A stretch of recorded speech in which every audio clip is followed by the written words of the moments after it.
Yawo achim abuabu. Indeed, no doubt about that. Because ye ba ye yabo magana ye de say.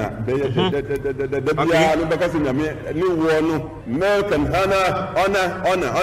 honey, rather. Better. Live on Incanadi 2.3 FM. Jumedi ne de matching of from your Obuoba Ofori Amanfo me pacho. Yenhwe enne with that chinti message ya. Obofo a ono so de namono. Wo de ebre me nu mi nu. An pay was me kan kire say have a clear conscience in your doings. Have a clear conscience in your doing. I think asem kire o.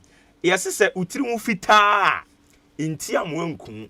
Abrabona obo no de bia na hye utrim se nipa tan because umu no otan nipa enti ya na ya wadwene se obi atan wo yesi de abusu akoma mu no na pie enikan so eni 2% odachen ye fe company na wuwo mu no asori na wuwo mu no suku na wuwo mu no opese ogidi mpa de to ho a assembly hono amowo no se opese ogidi mpa de to ho a me pa chew eya mo wadwene mu nye fan wate sanse utiri mu fita na se utiri hu fita enti amwa wonku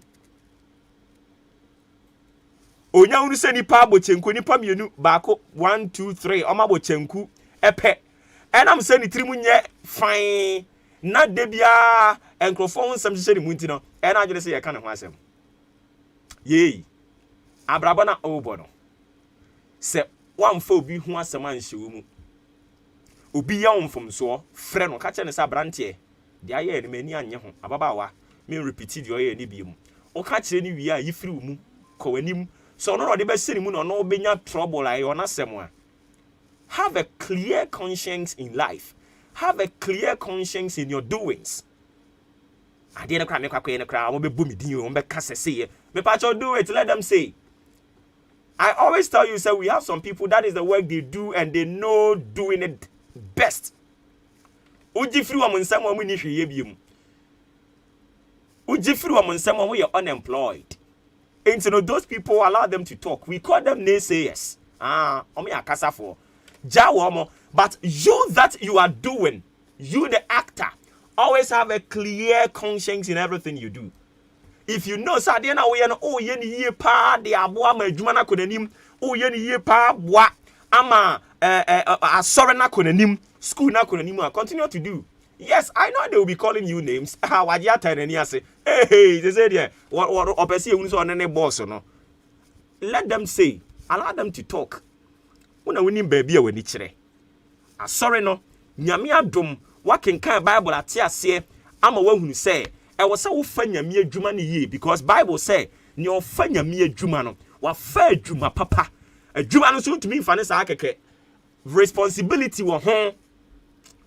And it is a kwa sorry ni mu na afa ye to nwom wo se enwom to no wafa wo be make sure say e koso ye boy ensem wo sensem bo wafa wo be make sure sensem bo be koso ye prapra sorry dan no wo se o mafa me prapra ye tua sika watua ye yese wo ye enkrofo be sorry be kasa but order for have a clear conscience mo wadwene mu nya fine mo wadwene mu nte why dia ebe say dia wo ye ne say obeka se me ye na me de nya enipanim animonyam ne adom eno de oye sa de a obebregu and nkrofo bebre me de bia I keep telling people, especially omo kwa sorry omo pra sorry dem no, I keep telling them say wo pra sorry dem say wo ya sorry adwuma na unwinwi a obeye ne sa mfie du be ne sa mfie du no unhuru nyame nhira da anka ye me ne wo a anka me prapra sorry dem no ya ye bi da wo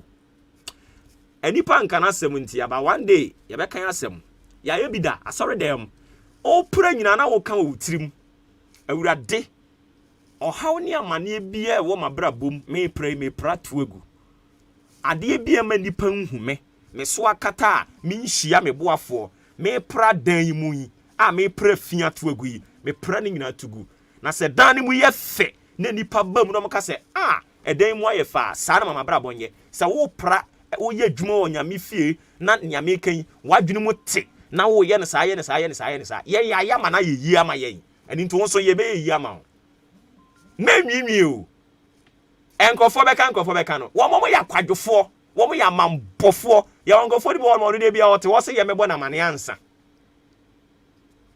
E san go for no do me chanko ani bra. Ja wo masem ma wo mo.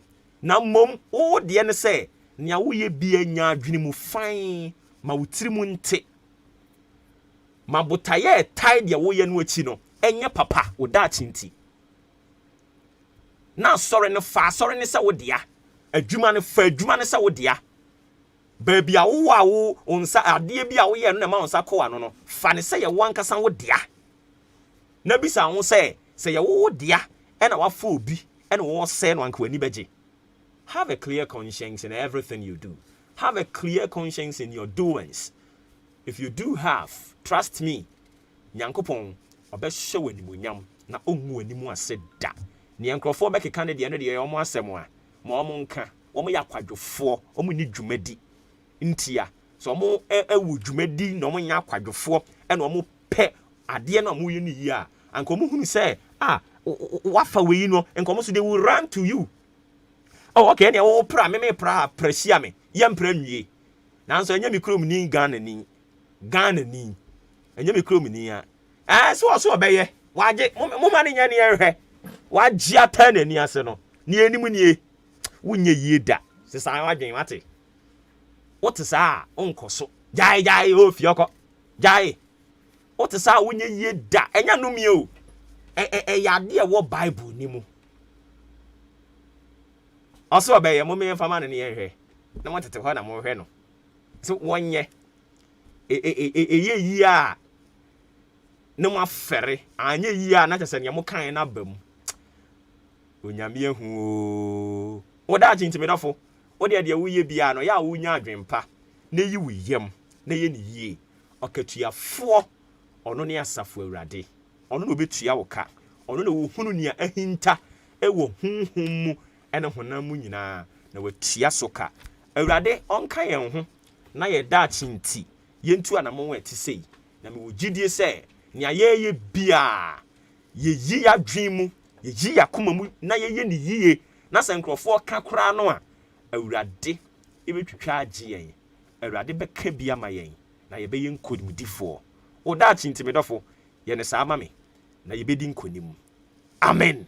Okay, enti sima aduanan mum aduanan emiensa ena agba apa anopa no nwotwe ho afei ye hya ase ne yenkomotwetwe no ye di ni birika se enra na eyewiase nyina da ye yesi ho na ye de celebrate a teacher for Ghana hanamo enkrofo bebre are raising eyebrows and concerns e birumun nsem o maka ne se ya ntese o mampanyini address teachers impo anka on fanto ni social media kra se always say teachers happy anniversary or something o mampani anye o de ma me kwa homa no so na yenkobo nkomo wi mra me ba na afi yemra metoa eso na nsan wo beti yeso obi a kire ne yere wakunu obi a kire ne kunu wakunu wa papa na ni so obi kra de osori aso abrabo ne nye ne de nti ono a fadura no anum no wakunu ho obi tumi sen ho no atwero me de ma bra wa abrabo ni mu nti ene ma ye bibi etesa eno na opani so ena akwakoye wiase nyina da ye yesi ho na ye de hwe adwene mu how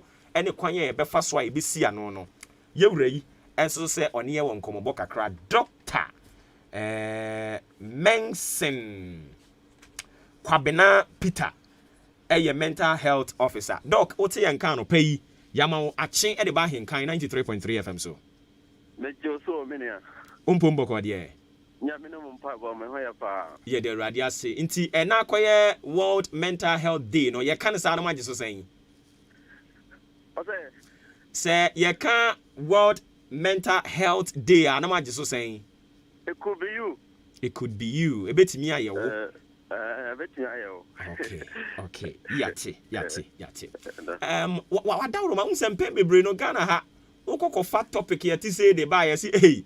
I don't omudi nkomo de afa bodamfo ho a. Mental health no. Ye nkyire mu kakra. Ye won krofu kuo bi a wo mo ne kye wom. Ana etimi kye wo bia.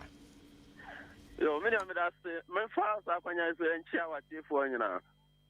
I say, you can mental health for everyone can say it could be you.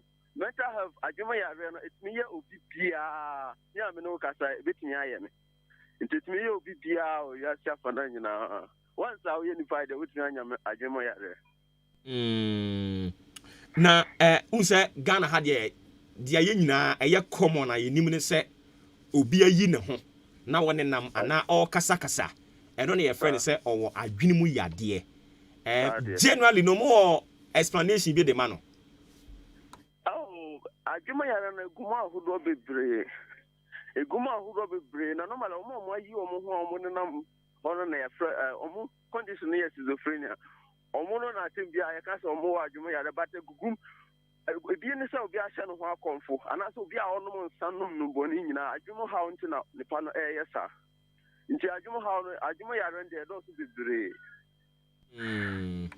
Okay, inti afa yamran nkomo we so nkrofo abeti o se makumi ho mayese eno no ya na ehya ase efiri he ye no bebre na diba ebi ho kwa na nsi kwa ni abanze obehwe nkola nkete no mu ko mu ho eno no nyamesre ne se awofo no tebia yenka nkola no emme ye ho se akola no problem otimi ni yen discuss essence ono abakasa odi owo na ehwa so se okun hu a na problem na wakun hu no na problem no solve we afa na the problem no bia abeka abusian for kra hu o de okun na the problem aja abusian nti se obi wo sa how no bia ni se okun hu ne mum abena bring na obetimi akọ wona wetumi aka kire awofo no ne o ma adwen ho nti se I was said to call baby mental health unit. Yamia don't say mental health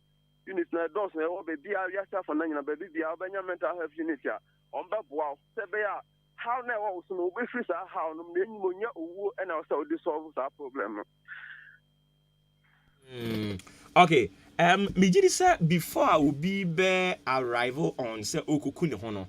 Na I go through some series of a nneoma bi eniama ben na ya na ehya build it up obi pese okunu ho a eniama ben na odi pa no kom oh but that's pa say obi pese okunu ho a de ma obi hu se nipa onya obi kunu ho ni se bi o ho a o taka wo ho asem se mi wo a hwan na bedi ma de se mi wo a hwan na behwe mi mai enche me free wi ase kwa obi ti bie na no ka se me kumi hu da no mani nyina nipa ne kika o se hu se onya obi kunu hu ntentem a o se hu mental health unit na omoboa no di no be na nipa no o pese okunu hu a okika obi knika se sisi ano di o ha na yare bi nti o wasan hu yare a enko ntina gene se wa be bed no abusia no so nti wo se onam ho a na se mi wu kra asasa na mi kan ba wi asim be ye den eni sansem so nipa na sha se tika sansem na ye hu se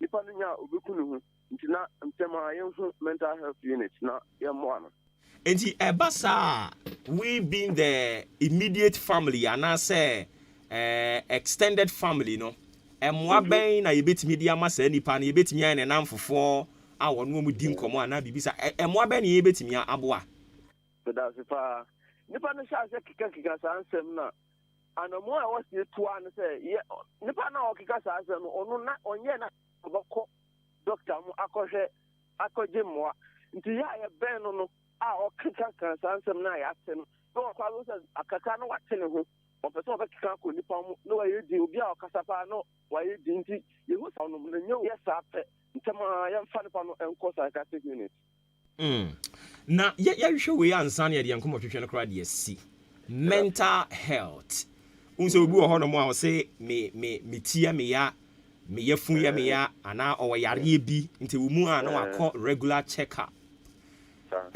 mental health na wo say ewo mu a nka yakobi won me pa sha nipa de wo mu a wo say ko na ko hwe se ne wa dwen mu esite se how be wo mu na se nti wetimi avisi psychiatric unit se de obi wo ha kaka na wakọ chichire ne nsa ahwe obi wo ha kaka na wakọ chichire nsa ahwe se ne o mu jabusa na se ne mo ja buso kosura na se etisen obi nso kɔhwɛ na sikyiri sɛ bi a ɔwɔ aseyara na sɛ aseyara ɛwɔ ne so no ɛkɔsoro na ɛwɔ fam ɛwɔ mu a yɛn sɛ ɛbɛtumi akɔ adwom baabi a ɛhwɛ adwom yare na yɛne ɔmo nso akɔdi nkita ho na ɔmo aho sɛ ha obi wɔ hɔ a ne asɔ ano ntɛm nyɛ sɛ awotwɛn na sɛ ɛkɔsoro kɛsekɛse ɛna wanhwɛ a na ɛde ɔhaw bebree aba nkɔade no ɛhyɛ ase nkakrakra nti sɛ ɛkɔsoro kɛse ahwɛ a maybe a bedroom now, we are hoping for an enemy. Gentlemen, I bring a very bit me at the city psychiatric unit, any or more, ever born common on one who say, or how we are not anyhow.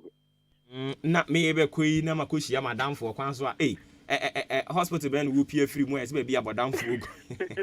Sigma. That's far. Yeah, no more crowd. I'm on for almost a chana. You to say the more dream I can go 1 year home. The stigma no deal. No more, and yes, I can't design 7 projects. Yeah, I can't say I dream but Lema can't say about them. And you won't quite near home. The shape we to say to pay a kaya any normal green tea. Oko and then just say, oh, why you more can as a why you are. To be out with Miyako. We ferry and ferry, so who the ferry and I shall, how never ever broke ferry and you think the any ferry and people. Now, I says any psychiatric unit for the dink at home center. Okay. Eti ye ja kwa mu akokra no ene ye na tiefo nkasa kakra. Emfa ene ye yesi won mo say ye celebrity mental health. Ene ye nyina nkasa kakra. Me da so fa. And the mema and the meka kira tiefo nyina na say 7. If we have some obia or how. Obia or problem to say problem dia ba. Obi o ha kwa fa so solve the problem solving mechanism na make. Obi o ha say o how bo on so TV. Na offer movies na so tie nyuma opɛ obi say na sa na gina fresa ha no so obi so ha obetimi ni psychiatric unit for adin komo na yaboa no e wo kwan hodo nyina so na sɛ wokun ho a na enu nkyerɛ sɛ problem nti a wokun ho no asolve ɛda so ho afei nkwa po na wo di problem no bi abɛka abusiafo ho nti sɛ o how bi e wo so na sɛ eboro wadwen so a wo de ntɛma ho psychiatric unit na yɛ mmoa ɛsen sɛ wo bɛka sɛ wokun ho a na problem no ɛda so ho. Me that's very. Yes, so yeah, that's papa obre a wenyama ni atiefo ene enti ewumu a me ankasa so kra meba na yaba behwehwe mu kakra hu se obi wo no mu a ono nko ase okasa kire ne ho ne de pa eno no ya de on so okasa kire no ho eno no ya fela hallucinations ne delusions I say ono kasa to ano kasa ono mo bi a wa ho ena oni o mo kasa ba ye na gye ne so hu bi ne kasa David me ka about say e bia no ote ho na okay ene cry about 10 a meko akopɛ banku bi adi o David me firi ho no mo a meba besia kɔ saa de na meka ene de nye bad so u tutu ye nhihye ama da no se be a uni se u fluwe so na ko we so fluwe so na ye we epie fi na no ono nko anete ho ende na eni nyina nti na me say ya men I got to finish no because I used to say I would to trimba once I will kasa na dey never so na wa be I got to finish okay yeah that's it bebre anopai yeah me that's me that's okay yani Dr. Mensen Kwabena Peter ene kwatwetwe nkomo oye mental health officer and yene no kobo and komono me patcho 54 minutes after 8 live on Ahinkana 3.3 FM and e ukuada October but some no ne da to so ensia yera so afi 2021 emu ye wogidie se de aka ne nyina no awurade de ye betwa se ne atie bia o de ye betwa and it is all come achi tree ni ho a de bia me ka kira o se memma wo yemo nhyew awurade obeye wuye o de ane so bekoso atene no nwunu ase na awurade aye wuye enti eya kenkan enwom aduokono baako ede kono akokosi Maakye ye dwumadi a ye die yi ye quotation a ye di dwuma no no enti ya no akenkan bi dia ma me why kenkan ya o de bia kenkan fa ne se de ofa mojaduro no na wote ase a obehu sampa awurade ono ewubi eye pa na mame nkodi komo wi mra me ba ye beko pokuase wo ho na pokuase wo no mo no na interchange ye ne nansen ya no ye wo railings ye ka railings ya enioma bi a nade bi omde aye pampim wo ho no nkrofo bi akobu na okeka bomu a ne ka eye $35,000 ayira ye kwa ba ne ba bedimu enkomo mene eye yewra opon kwa kwatwetwe nkomo Daniel opon oye educationist ene ne kwatwetwe nkomo yewra wote ye nka Yamawo, happy Teachers Day. We are belated. Yeah, happy belated Teachers Day. Meji moso. Na mo ye. Nyame ahu yamo bona wonso e. Nyame adom ye ho ye pa. Okay. Enti yenhwe kwan a as oman ye fa so commemorate this particular occasion. Was it satisfactory? To be very honest, sensitization of the program no na our form. Ghana for Bibri Nimsen run na a World Teachers Day. That is the honest truth. If you are for a year for Omudimu or Mamu Yipa and the idiom Dana, I was thinking that the major media in Ghana no a bohun devru. A buying genius stakeholders are more involved in education, you know, about mobile but now from Baharabano program no a course so all over Ghana are successful. Yeah, so that's what I can say. Okay, as usual of your president, you know, and Kaube Huni Nanka ni social media handles so what issue some and near maybe encouragement to be I wish him well.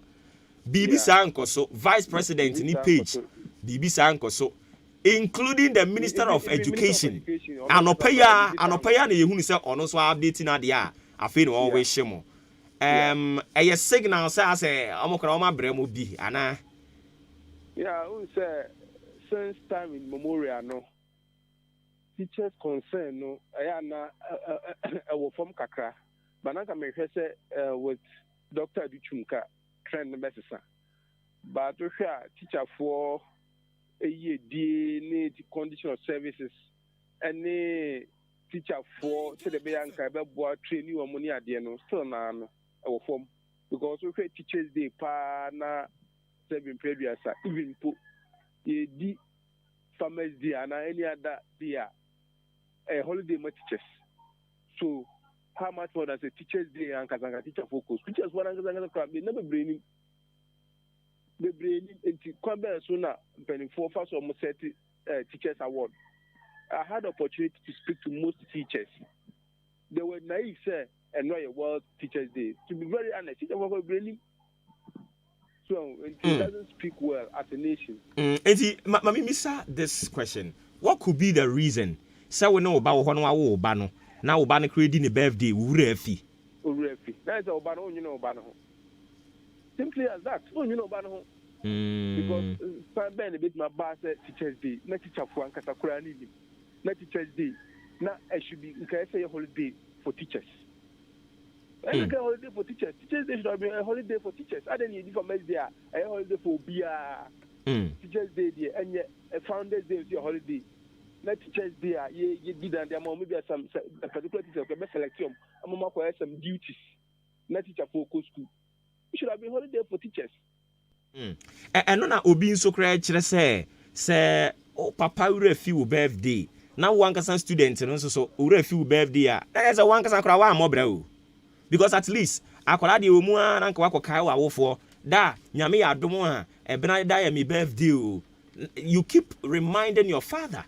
But one kasa student na kasa kura who refuse date ya o papa on wanyi chen no bekai ever that kura work 2 years now no bekai birthday so go ni mu papa na so kai no na betre no de na asi baby ya na bedu baby ya wakai na o papa no mu an kai akura no so no akura no onyi no be da kai no no so na eno na ebi mo say ye wo teacher unions bibiri wo Ghana ha CCT Nagrat Nat woman nyina wo ho mo ankasa kra ya ante so mo bo hu dawuru Central America dey no obia at the train ankasa no o matuna jeje mu obia ye esem mpebiasa obia ba na watuna jeje mu say the okay some ka all stakeholders in education say the okay no Nagrat eka ho Nat eka ho CCT o mu nyina eka ho nti aban ne nye ya mo so na mo tete atese politika do to wo betimi apushi abundawro these teacher unions no make mo bom abohu dawro sa enokra no sa ban betuna dwen dey dey e dey siso so omo so no anya sa ade no aban no so ya fada no so a ono so anya sa ade no e dey say the oka no leaders stakeholders in education, Omama at a for Abafom, soon over the same Abafom, because the SC, and yet it doesn't speak well for nation. Say, the teachers, they not teachers themselves, any classroom teachers, any. No, it doesn't speak well. After share the state of Ghana, ni teacher. Now, say, say to see career bimu ube choose say oba bechara de. Oh, for me, I've never regretted being a teacher. I've never regretted because you, as a teacher, no, you need to be very smart. And then, sabi obu ha onya krokesi mutna, obu onya krokuto mutna. And me try there, I getting to 20 years me, but I think I'm my near because man depending on the government. So okay, teacher incentive, teacher emolument salary, 7 period so sabi and ka teacher ni bi who bit na bobra. Na me ko na make asade because teacher ni wo yere. O ma be and 9 or external family. Now you have average salary of a teacher. And then some to that. We have average salary of a teacher. Now, at the training corner, I bet you said your company can. You know, can I no credit to do? That is, company wasn't far from the truth. No, he wasn't far from the truth. No credit part of can say do other things as a teacher. But as a bit more, they took it out of proportion. No credit no can. No company can because we are making the power for salary tour at a chef will be a salary tour. Now you chop on you chop on the free. They can be you tight a free salary. So you're Christiania. No, you're free. No, you chop money a free. On to a cardiac. On my school fees, and my own for. O my dear name, my own, Obako ye, Obako a warrior. Obako our daughter situation na say at the end of the month no sika na wagye even the bomb bed for cry enso. So how could you survive? And to be teacher for state and maybe na say they depend on loans. So teachers need to be smart and do other things as the father of the nation said. That is the honest truth. And yes sir, teacher no ho ba chiro sa ko pum say we be ku wo pension ni akotom sika fian san the amount. So teachers need to be smart and do other things. Teachers are knowledgeable. Teachers can be journalists. Teachers can do so many things in life. So teachers need to be smart. So you could be large-scale farming. Large-scale farming in addition to your work that you do. So teachers should do other things. Because the president can teacher no, the job now, you can never be a billionaire with this kind of teaching in Ghana. Okay, so before you be jaw coin wa kokra no yen share government ni policies ya wode aba just to transform your education and a teacher for nkasa o hwe exams a wode aba no so a teacher for tro ansa na wo mo akwakọ toa wo mo adwuma wo mo yeso de niam ahodo bebre aban ne de agu apono so within this period no say ye assess na ye ja wo say ma percentage wise say na de be ma wo mo the thing say okay new curriculum aban introduce every 5 years bia no can change your curriculum say the aban no de aban because the quite fast solve niam say last 5 years, near 20 million. Now, 30.8 million. Solution quite before the best solve that problem. And you know, one best solve 90 every 5 years. The curriculum should be changed. And we bought a basso. Now, necessarily, I can't be a cahono. I don't know if I ban one day. Eba. So, okay, teacher licensure exams are bad. Fine. We can call United States. Some of the states who are teachers, no, our licenses. A teacher is a real profession. Na teacher ni na license na wie no mo aben na profession no or more professional allowances are so ye abo acheche for no is now license na enye bad nti akade ese ka ho ede ma acheche for no so as a professionals no to say I dey giving professional allowance then ye dey more mpa professional allowance no at the same as one as compared to baby I use more teacher licenses no. So the licenses need a yard bonnet. Now my mechanical and teacher for universities training colleges no. Ya mama bonti answer. License exams no omuntu school so be on be pie no na kwa say kan course a ye hunti what fail bi kura na obese atro ho ansa na bonti oba bonti na be tro license exam na fail a na e ya chance say wo school mu enti moving forward no so enya say na license exams no omuntu wo schools ahodo a omo universities ahodo omo ansa na be den omo ba bonti in service teachers in there abind their mom which is good, which is laudable. Okay. The license is there. Okay, near my body go approaching in our no. One is what different. But the canon say, Mahusi Kasama, about woman a dear motivated to do the work. I don't know. Percentage wise, no more 60%. And the recent laptop or Bruhaha and also Sonan. Yeah. Laptop, there. Say common core standardized program. Now every teacher should own a laptop.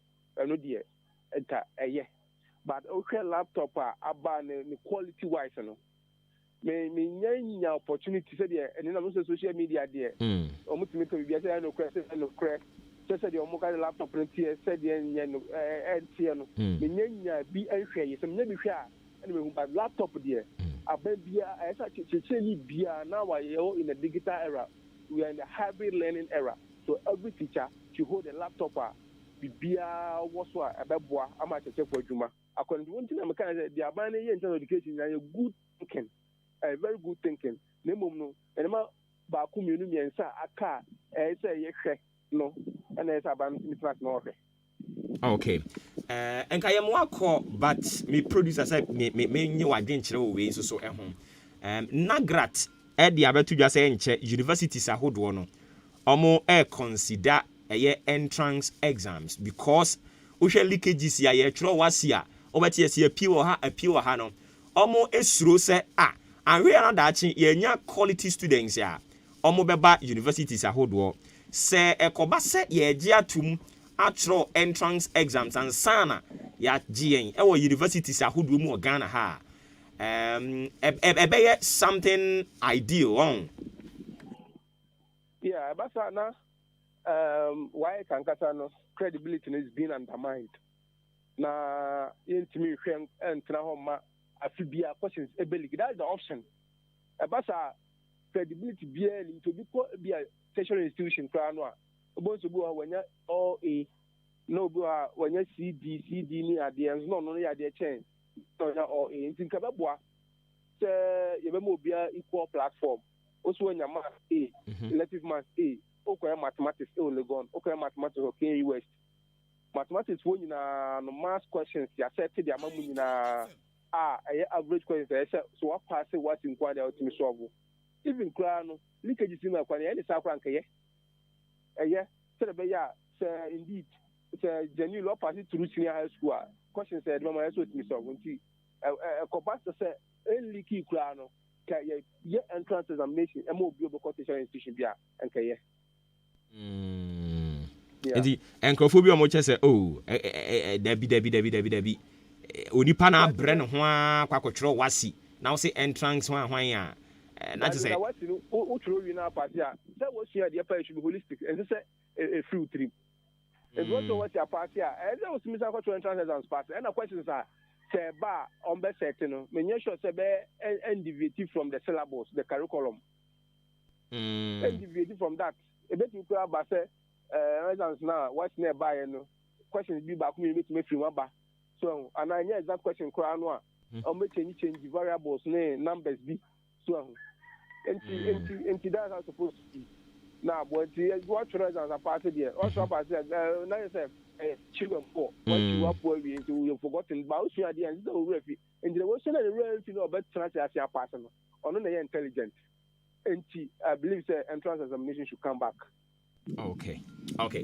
My na say Dafo Froye said that yeah, this topic we have to when you debunk Komakweche because another section of Ghanaians and so hold the opinion say even the cutoff point I de ba ede civil students a call universities no kra no ehun hia enti no eno so another topic nyankopon ya adom a ebrebe mu ebe seda tonsa frɛw na no so yedi ho nkomo anopa ye da se wo bre no adaje all right yene Daniel Opon oye educationist and yene no twetwe enkomo live on Ahenkana 93.3 FM dwumadie no eye Maakye me pacho tie we ma me ba ye toa so enko ba bia sima no edu baako ena abo apa anopa nonkron ho ye ba sisi a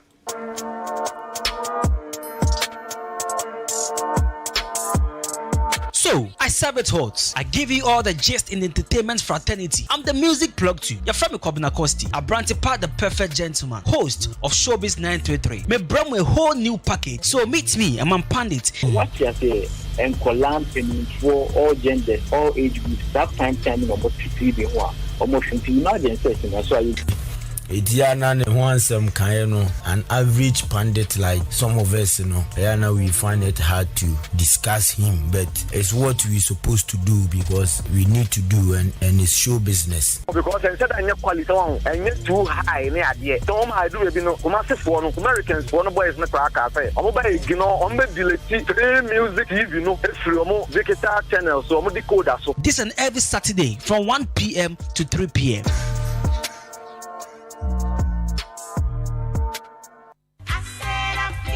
Hey, Sasa. Mommy for me mattress and come down. Oh, woni how? Na e dia mattress ni ye. Oh, Samsung pa na mattress bia keke na akoto. Oh, we e dia brand. Why na ye? Hwe, se nye ash foam. Na chese one to mattress o. E distress pa na wato no.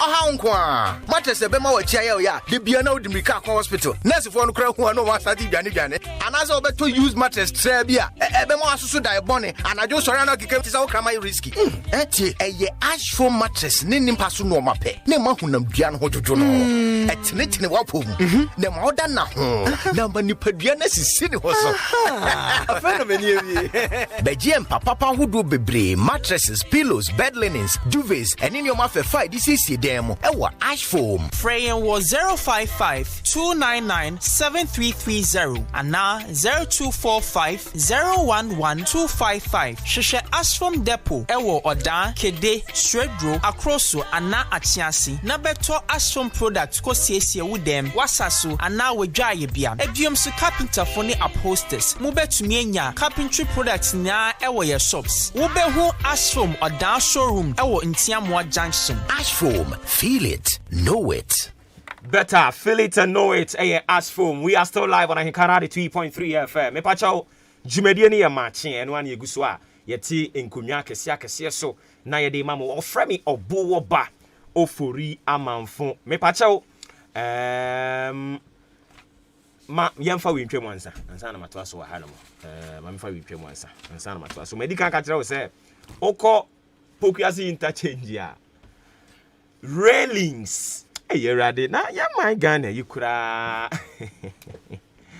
railings a yede asiesie pokuasi interchange abusia pokuasi interchange no eye brand new a afei akra ne akako bia no omampani akufa du bia no krampo minjin di se 3 months kraba eno na yesi nkrofo bi nade no omode ajejeje kwan no na kwan na ayefefefe no a ebi mu timi hwiri tra no yesi mo mfa overhead so but omo so mo mfa but omo hwiri tra no omo akotutu na omo tutu ye no okeka ni nyina abobo mu a eye $35,000 US Ghana ni mpa de po pokuasi interchange omo ye ne fe aye nyina ye ka Sadie de efe because over West Africa, I think yes, Africa was West Africa. We did the biggest interchange. Mikromu Ghana ni o. Osinya ne fe. Enti omako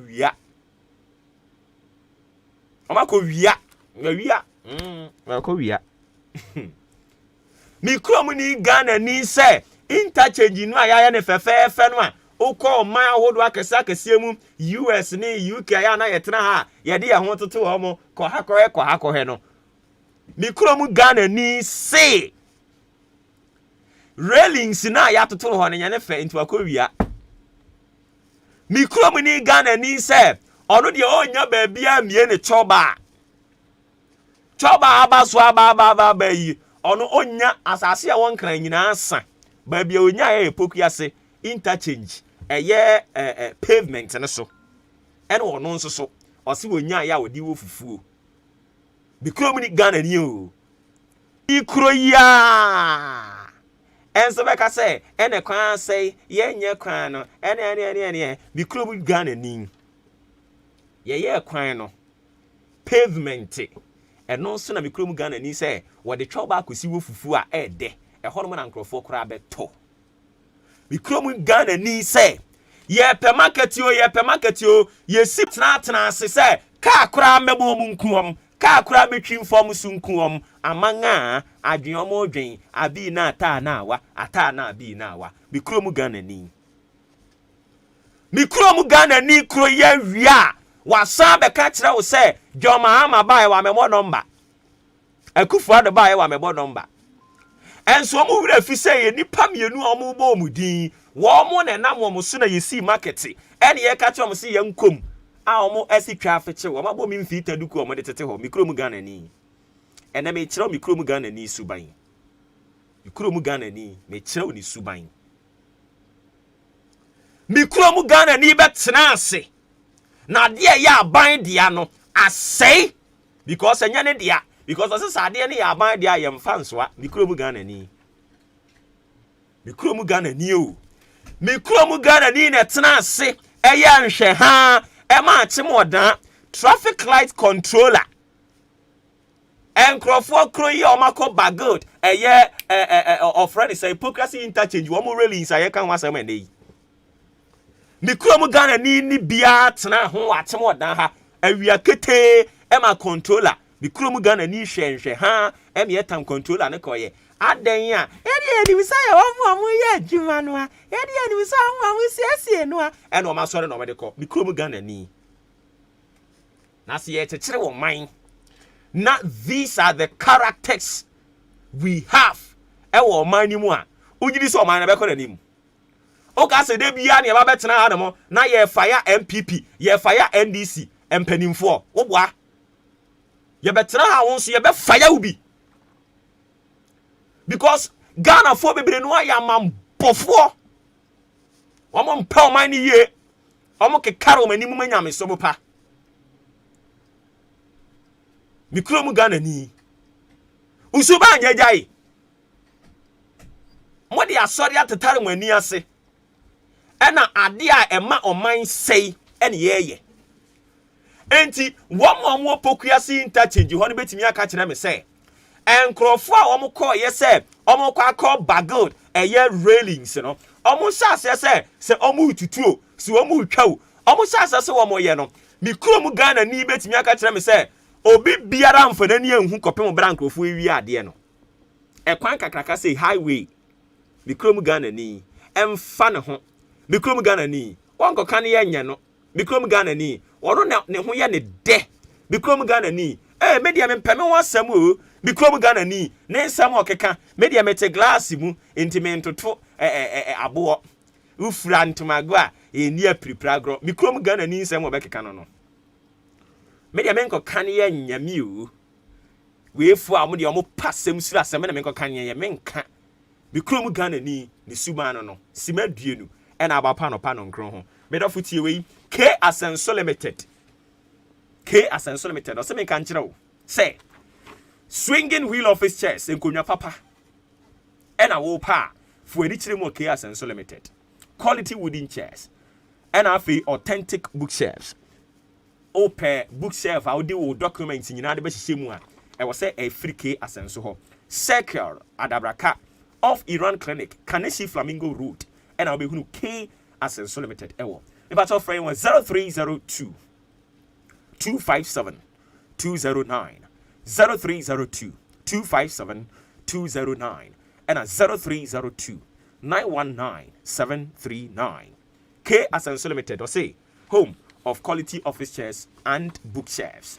A fair company is on so wo pa asase ato into wo asase free Achim State ye junction hɔ a ebe pem aboabo opede da kwan ho 0244 878763 0244 878763 and 0205 581618 0205 581618 fresa number no nanko mo bia aka bia no muntimi eni ahenka FM se nyame ya adomo efiade bia ye de dwumadie akunini mienu ene de bremo baako edi animu eya brempo na muntuo ye twempanimfo om abobra nyame ahyira wom ewa abrabomu no mo do mabrabo ya mfato ho ene hwesode de amayen ya fei ena ye ba no na yankoto subonkam enwu kwa eno nti wutie sa adwumadie ni wie firi no nso kopem no nkono no pe na ye de Freaky Funky Friday show no nso edi atwa so na we dwuma potia ye die ne se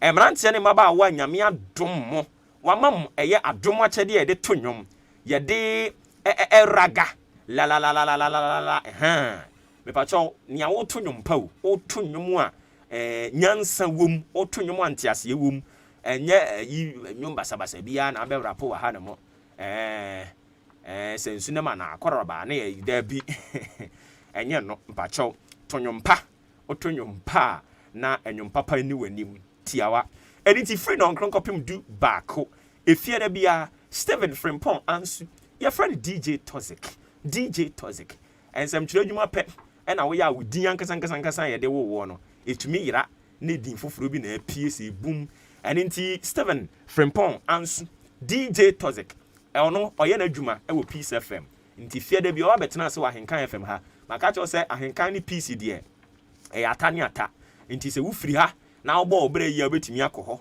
e na wo firi ho nso na bo obere yi abetumi abaha tiawa enunti DJ Tozik be free Peace FM obeba no na ne nuanom a omo so wa Henkan FM ha Bra Nelson ote ha na pa na ni achi no hwe no na Kwabena Costin so te ha na ono so hwe no a omo nyina beka ho bi na ye de eye dwumadie di ahyehye so utubi to nwom utumi rappe utumi DJ a me pa cho omo nyina momra Henkan FM na momra emehunu mpanimfo obehunu Kwabena Costin ana se Bra Nelson a me pa cho nkomo bi ya aka no mu bedi ama na ye kama pa opani se yemfanto eye wo a wutie mi anopa yi wapie boom na pia opie no so opeso obo anipa eni nti wo JHS or SHS anase tertiary na wo wa bene pa nanso mwa wo form wo hu me pa cho friend number yi 0244 878763 0244 878763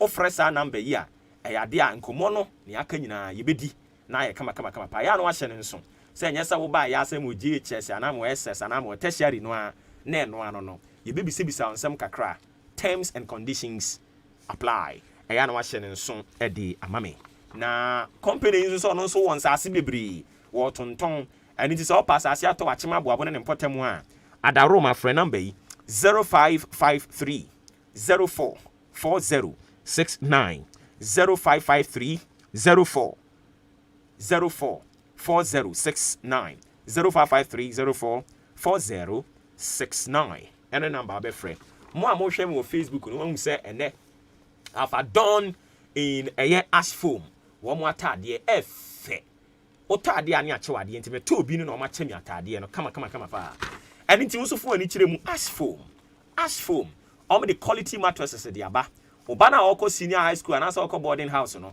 I was say woman no eye mattress papa a wo beda so na kwada no be ko school be ba mama me yam me ti me madam twani nyina so na koto ash foam efama abofra no ash foam besa ma pillow no ma pillowcase ash foam ebe ma bed sheet no ma duvet obema o towels wardrobes na sofa no so type bi a wo pe no ash foam e de be ma ho kasa tenten panisa ntoponko me de hye ko kede swedru akrosso achiase ene ne mpotemu obenya bi wo hono mo ato otade a ye be chewade e free sabre yakopem se buronya ne ye bedi awie no as foam e che nioma bebre me ba chewu yen e wo atem da yen so ye tira ye ye kontia mo hotel junction ho a yen so ye behunu as foam depot no e wo ho fre 0552 9973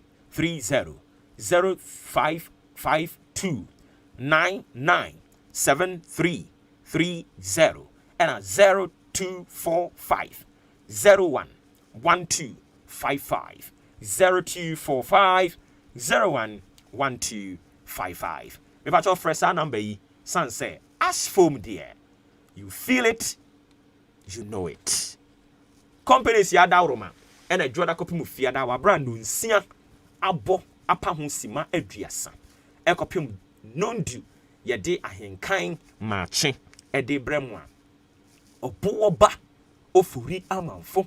Eya medi ho hia na empanimfo bebre no anso ta akire emye de ebremu.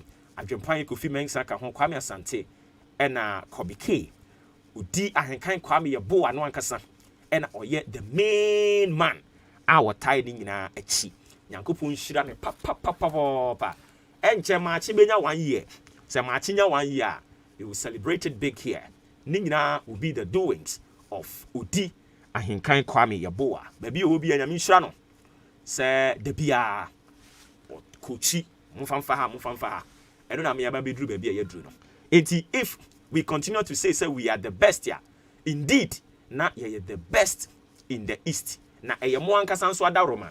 E na moma ye the best in the east. Ye betwa so enti $35,000 na ne omode ma coach na esen coach Milo na esen. And also nya 35 sa.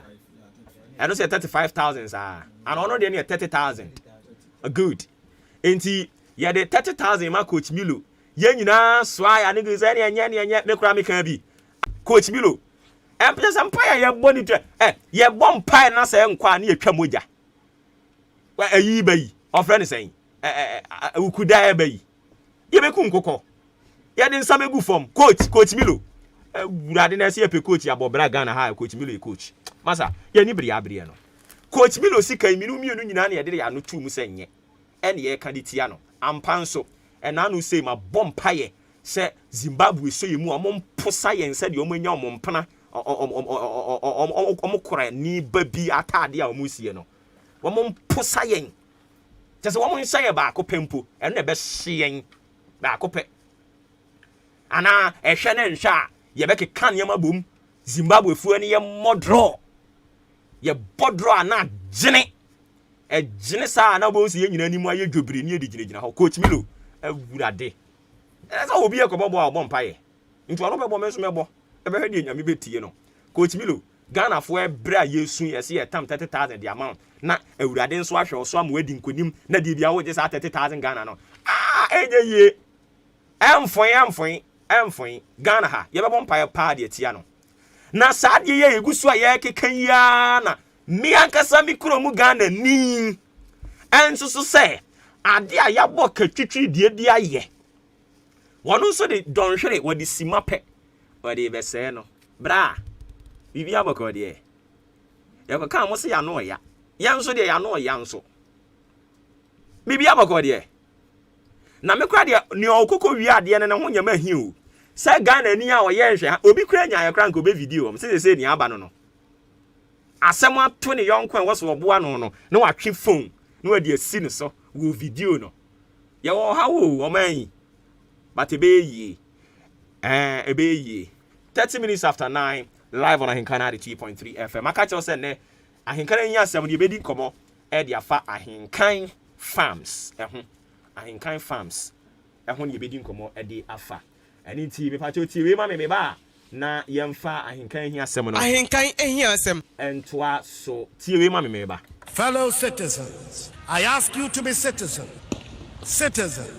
not spectators, citizens, not subjects, responsible citizens, building your communities and our nation. Let us work until the work is done. Fellow citizens, I ask you to be citizens, not spectators, citizens, not subjects, responsible citizens, building your communities and our nation. Let us work until the work is done. Share. Would I want to have a here? No. Robert life was a sound. Maybe we are come on. That be.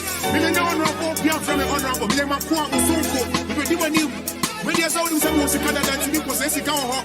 No way, wife, would I want to be again? Yeah. Would you want to fire? What to him, rather? It's a mouth to me. Or may you move a dead.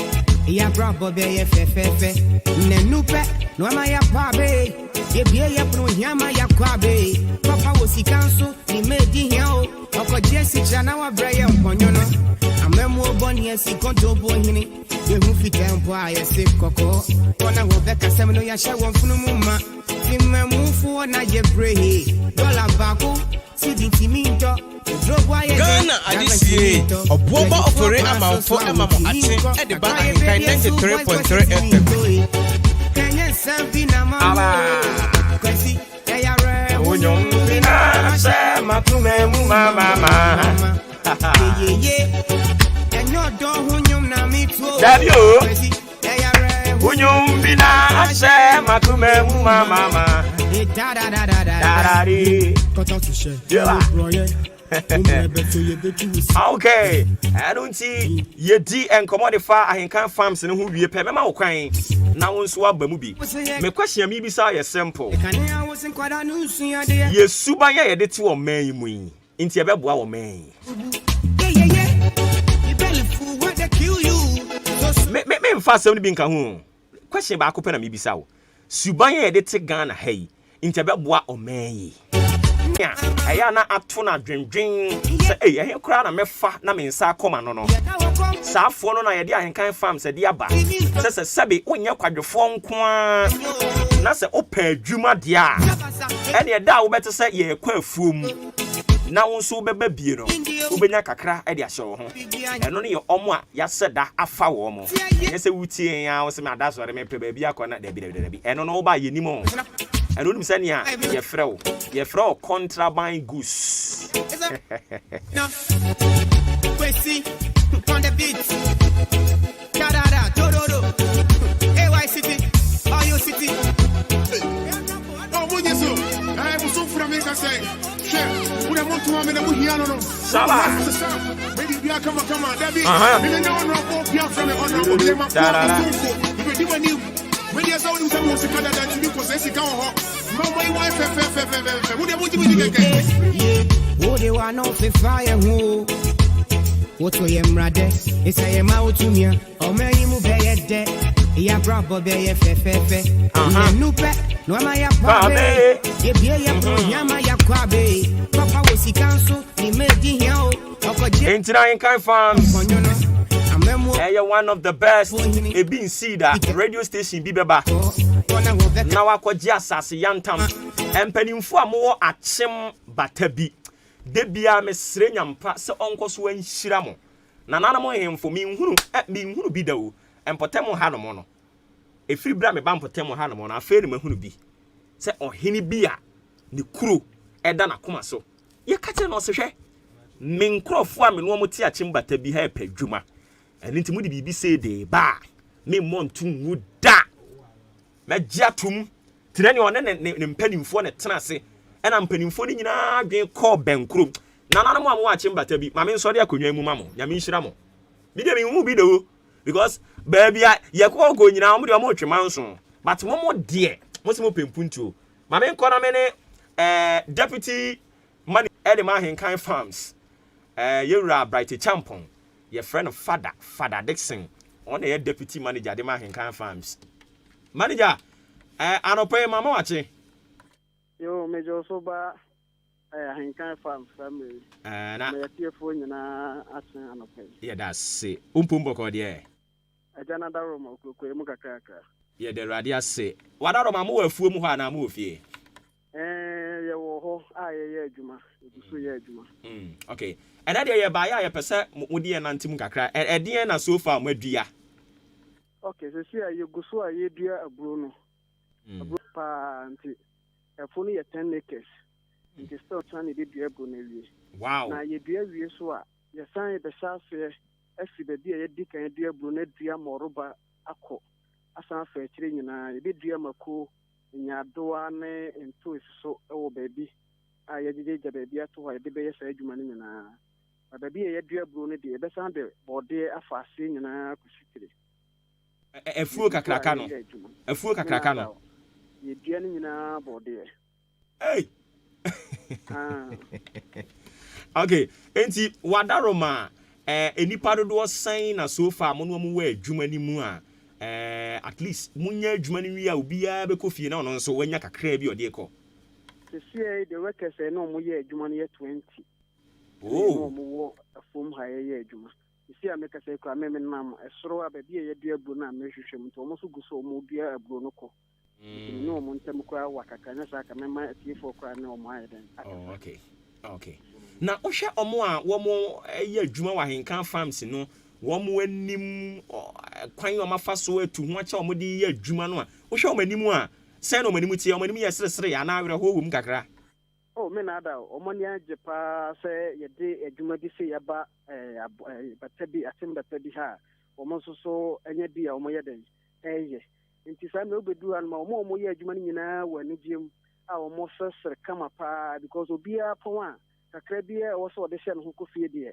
ɔpɔn yɛ na ne nsa aka na deɛ ɛnyɛ kɔna bra biara ɔpɔn yɛ na yɛtua wo ka ɛwɔ ha yɛ nti saa mmerɛ deɛ ɔmo ne agye paa sɛ yɛde adwuma bi sɛ yɛaba ha sɛ a ɔmo yɛ die okay yɛbɛgyawa mo akɔ koraa abakɔsɛm anaa botaeɛ a ama yɛde ahenka farms baeɛ deɛ yɛaka ka but ebia na afei no obi nso so adwene aba so kyerɛ yɛn botaeɛ nti ahenkan farms baeɛ na afei yɛmfa nkɔmmɔ no nsi yɛ botaeɛ paa yɛde ahenkan farms baeɛ ne sɛ yɛnim sɛ obi wɔ mpata mu ha a ɔnni adwumayɛ ɔsɔre anɔpa kora mpo a deɛ obɛdi koraa ɛho ɔden nti yɛde adwuma no aba sɛ obi so sɔre ɔbɛnya baabi akɔ na wanya ka kɔdua no koraa deɛ afifiri kama paa bruno kama me na ada nti ɛnkyɛ yɛba hɔ no ma gye sɛ yɛde egya ɛnso ka ho ba bi me na ada nti yɛ sɔ yɛ ne yɛtoto bi awe asoala paa ɛmpa yɛ abɛbɔ no no okay yɛwura ma yɛna se sɛdeɛ de bi ɛyɛ no ɛwɔ mu a yɛbɛsan aba fuo no mu ne yɛbɛhwɛ deɛ ɛkɔ so hɔ no mo kama nti sɛdeɛ woka sɛ wo ne workers no ntam sɛdeɛ woka sɛ wo ne workers no ntam ɛtwe no yɛyɛ sɛ nka ne bi bɛkasa but wo deɛ nyame yɛ adom a ɛda a yɛbɛsan aba no ne yɛne ɔmo adi nkɔmmɔ patwɔfo wasɛm no a na wopɛ sɛ ɔka no twa toɔ meda atembata de ɔhene ne ne mpanyimfoɔ ne abusuapanyin nyinaa asɛ ne nana ahenkora mu nyinaa aseda kɛseɛ ne ɛdɛ mu ɔmo sɛ ɔmo so ama yɛ akwanya na ɔmo de asase ama yɛ so yɛnyɛ dɛn yɛnyɛ saa adwumadie wɔ so nti aseda soronko paa na yɛde ma ɔmo nti nyankopɔn nhyira ɔmo paa yɛda ase bebree yɛwura okay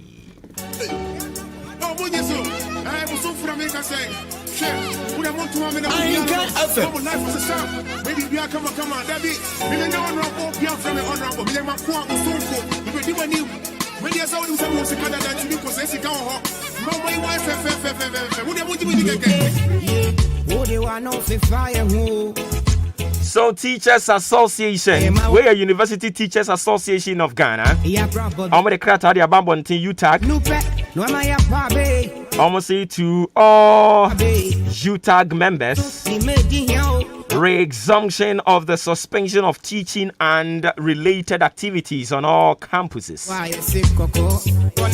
And it reads, a circular dated 20th August 2021 with reference number blah blah blah blah blah, and the third update on the suspension of the withdrawal of teaching and related activities dated in September 2021 refers.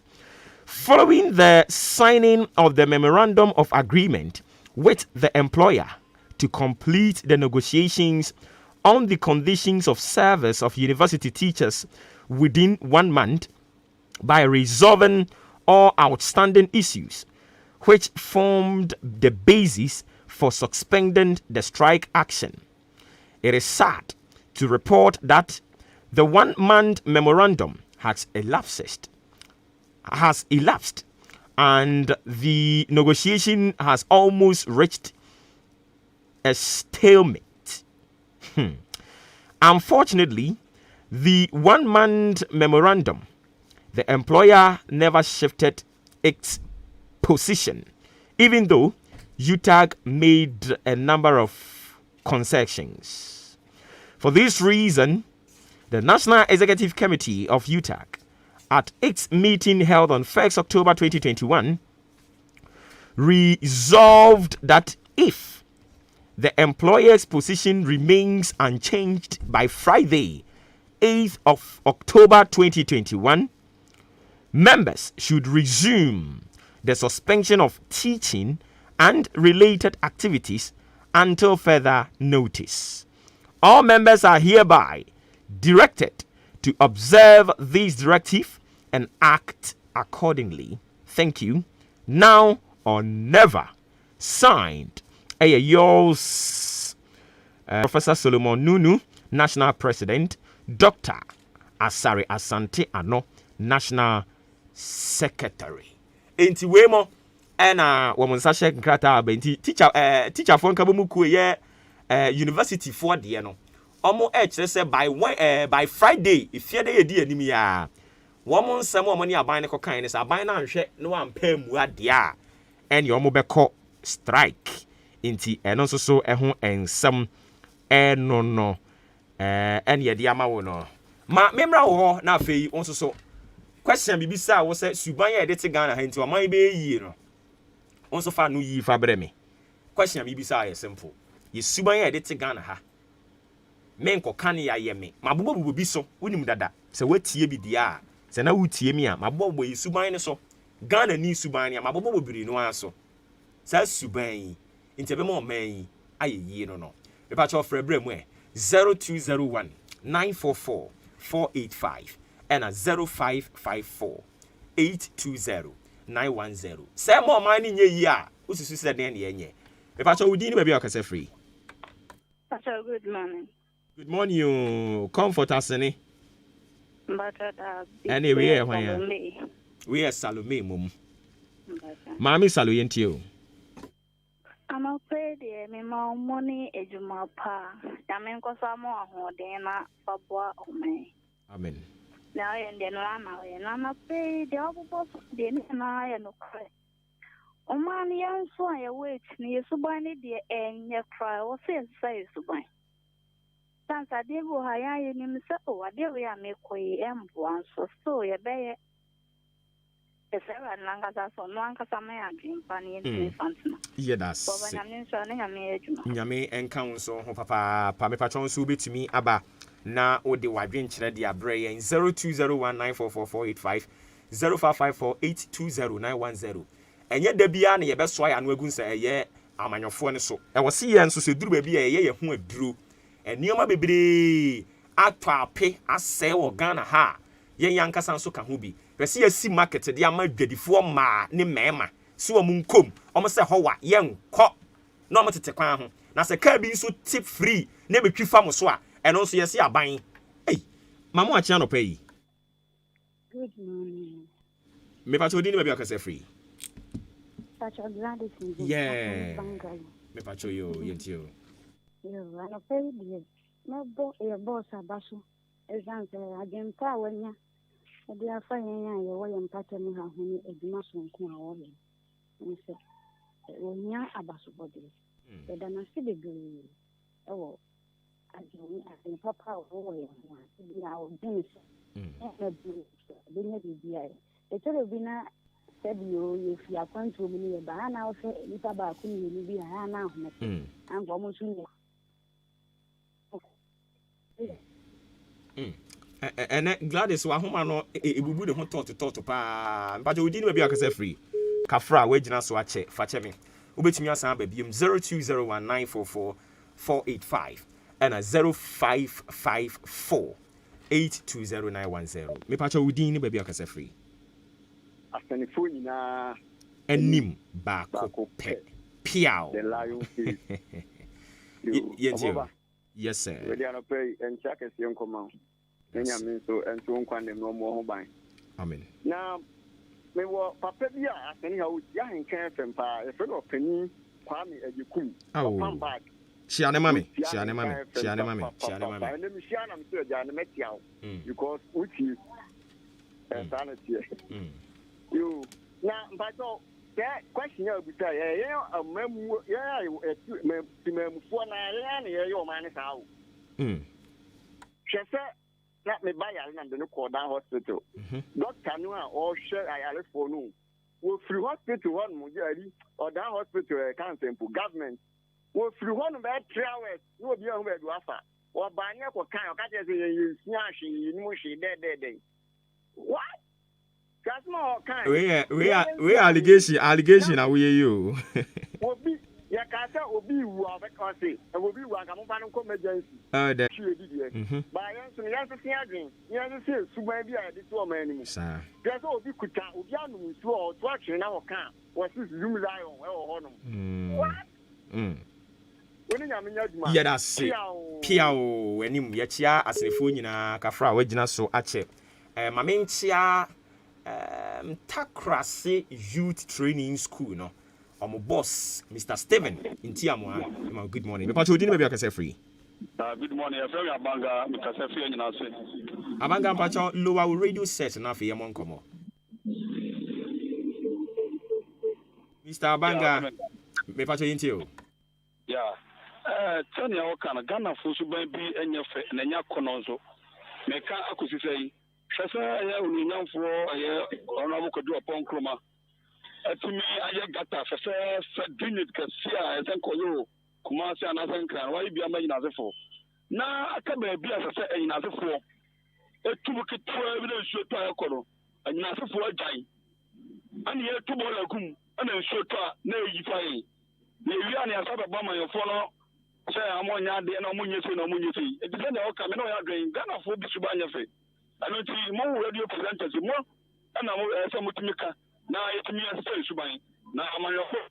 I'm going to be a titu, and then I'll have a job on Croma. Baby, you'll be on a pay, the piano. May I say, okay, may I see Brabanga? Maybe I told you maybe I can say free. If I tell you not yet to be, because I feel happy. Maybe I told you.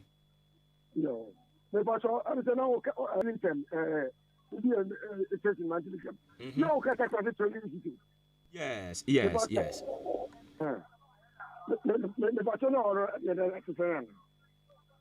Me pato mente dia wo kan you. Me pato me bo vice principal na wo me bo ni din chia no. Okay. No, I know I obey. Me can say. I'm coming dai. The program we are no. Me you dey akasai. Na me bufua aka. That was the toilet attempt. Takras na nkasa na I think say was here the program ne ba ho. Mo how pa. Akwan ye wo ho ya te say ya check kwan ne de ama NPP executives binom. I was wo mo ye kwan no. Ye nim de enta contract any kwan ne so. Inti mo ho ankasa de ha wo ho. Sabe papa ekida o ni o de ankasa no. Me de say Amanfo bebre afraye. Ada ina yeso ane kamunya akwa ne mai sai. Ka mu test ni ba. Ku no mahu. Ni ami fi ani. Ka obi di moto to amnem. Okay, pasa, me kam ka ne ka asino twa. No, so woni so ka te. Hadwen. Yera ma obi nso nto asubi. Mo obi nto asubi mo ho oha wo ho pa ye beba ho. But odi ni ba bi akasa free. Hello. Yes sir. Kofi Ghana yentie o. O kasa free he. Akemodan. Ghana yentie we. We dey medawase. Obuoba wo ya de pa nyame nhyira. Na when there is no smoke without fire. Ni atimemufo ne ye no ni ensuban bebre no entwa yi emwayen. Ye be stress ye be jai. Nemu Obuoba. Ni ye bia ye assemblymen delegates ene MPs asase ye no. Bokwan bia to ho ama ba ti ne ebeba no emwayen. Ye be to aba delegate ni hu ne ekoso ye che TV ye che ska ye che wi. Nansen ya yenko yi MMDCs ni aye tete ne ni ekono so mo pa che say ye commercialize election ebe kakra no say assemblyman wo ba me ho a wo betia me 1000 ansa na makoto aba ama nti say assemblyman no ne omo gibia no omo mpa nkoto bank yen so tememufo no ye hwe omo omo mpa nkoto bank no mo bia be campaign next 2 years next 4 years me da se bebre tell assembly members no over to you people say almost elections in better than 2022 na ne yewo mu ni say me so meko pribi eno na ama me hunu ze wi a me nka me nsem no ka me ka so mo ba mo nye wom but ye ba mo hunu ye mo bo mpa che odi ni bi akasa free Obuoba de achana ba ko pe me kasa free achima fene radio minister the be ajala mumu oh okay afene achana ba ko pe mi nti o achana Obuoba nya mi shira papa emi aduma ne han kan ko aduma hoye na onim se Obuoba se de wo kan no kre timemufo no yesuban bi enye kra na so ni eba so be wi mpanifo no so Obuoba bo ze de na me kasa se emra papa e wo manimu a timemuni no se bi otobola egu eye gotemu a emra bi di nti onye na achana wunti unhwe we posini edi mra edi abrantie bi ema na bi tietia ne chacha mu koka che ne se ne na nti wosere no ohunu ne mobo emra ne wo ho eto se de me ka se ye ba bi simpeni fo ne so no o se na na so yo pani ni bia ni kromu achima se ne se obi ko wi ade obi ko ye boni bi ubenya busu apani bi ubenya na na bi a obi di akiri se o ye me wo fa afe ba se e yade a yama protocols na doso se yade emra ye adwuma emra na ache no emra ni nkodi odi be mu a onfa ne wuni odi fo a emra no ene ne nka ise o se be jai 132 CDCD a o hwemu a mitumi no se bi nsuo bi anyina mu mame adeti na meka saa se be jai didi a adeti ne yenhye emra se do ye sika ni sina de kota de ayenye ene me hwe me de asu yi na mi fodu ni bi akeke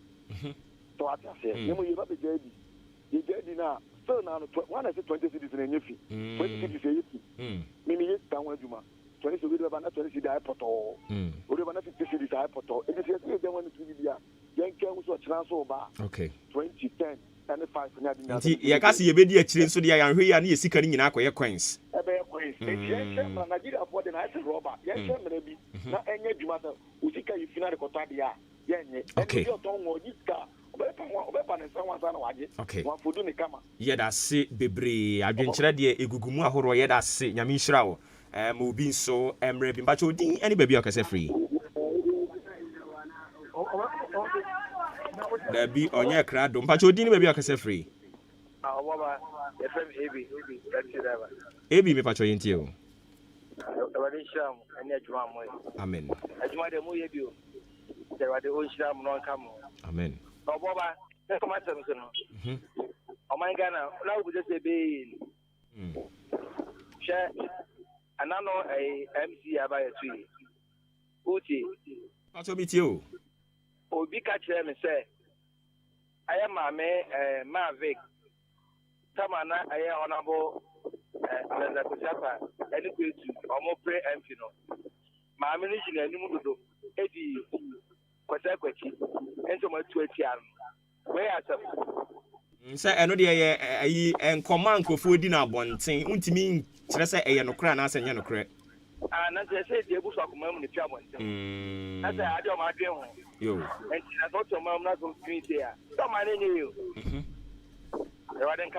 yeah, that's it. Nyamin council ho pa. Me pa cho di ni be okase free.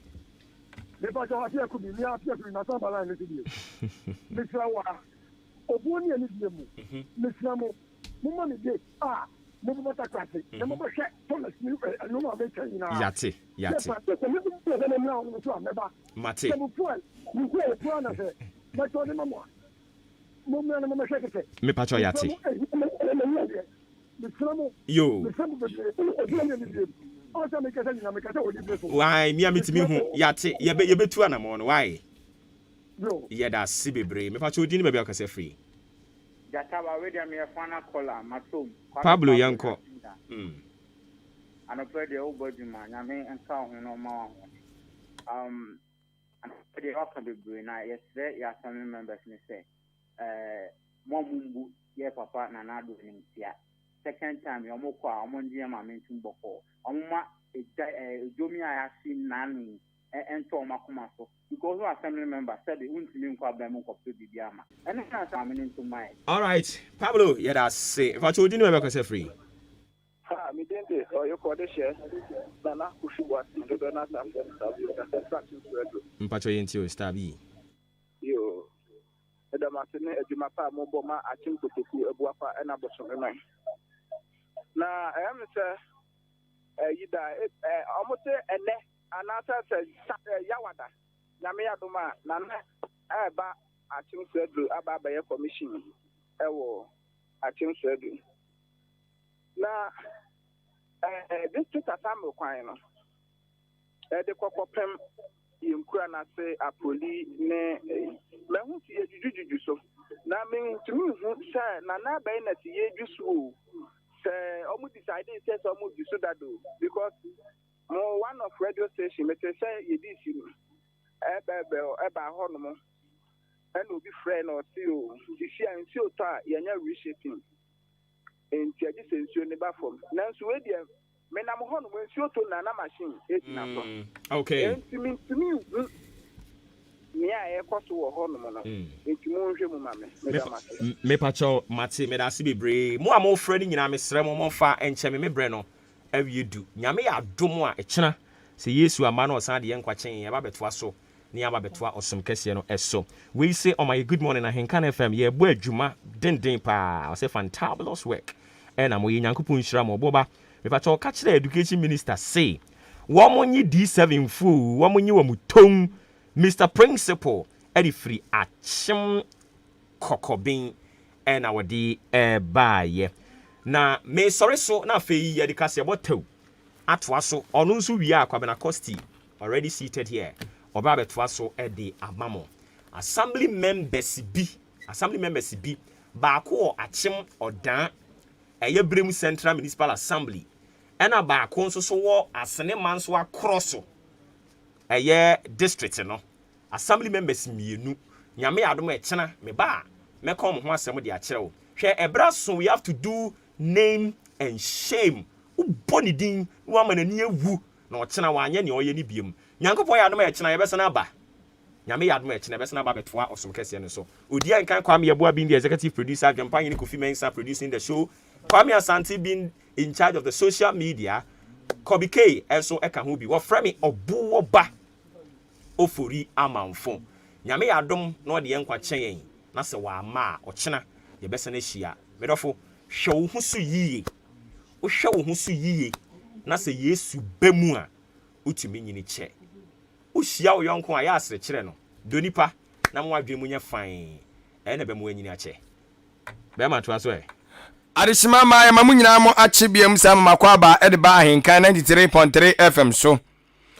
Baby yadri aya kasebo tew ensam akodo a ene yakan kasebo awiadumienu ene anwumre no sia sade amunimu yede ebesom mo no de bedimu akotene ena ya yede ebesom mo ewo sabre midin no ede adwenpa hene Kofi Mensa dwene papa na papa endi wani kan na ene nanado dankwa akufado aprobo awade eba eye epoye mantamu no de sema hoto ade atu eye edwa na okyerem se obi biara amenyako MPP beyi ni se wondi ko nanimu no wono obeta na chipa enmo ensam yede ebeba sanso na ekua wato di se speak your mind movement omo so ade sema ba betu dwa kyerem se wono ma sabi omo sex workers na chese sebi mpradu asoro kafra ahyewofo no wo chese wo se wono mo etua to de ma aban no de enti ene wo kasa ye begimu enchirimu de kan biam so fifini mantamu so police commander panyini de atodwa chemse nipa bese enan omoye mofra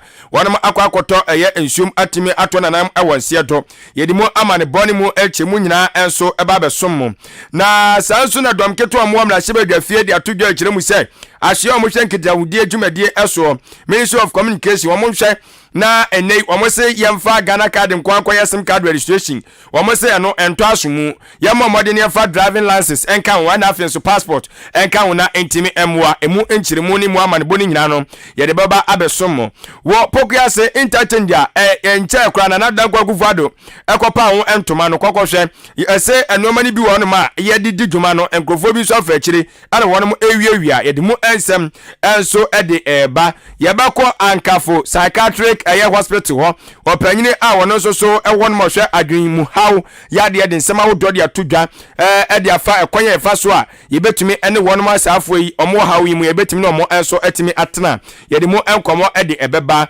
afi ewiem sa kira yenso dwumadie sede se bi etie na sede na ewiem baje no ye de mo enso amanebo eba besom wei ene ensem enkaya ye de mo enchimu eba besom wo ewo eye ene ye dwumadi ahodo ade sommo ewo ya kan kesebo eso no wi adumie no na afi eye anwumere no nsia enso eso medine biem eye adwen pan ne kofi mensa dwene papa na papa endi wanimu kan me sori na owura kwabra costi ade adwuma ato aso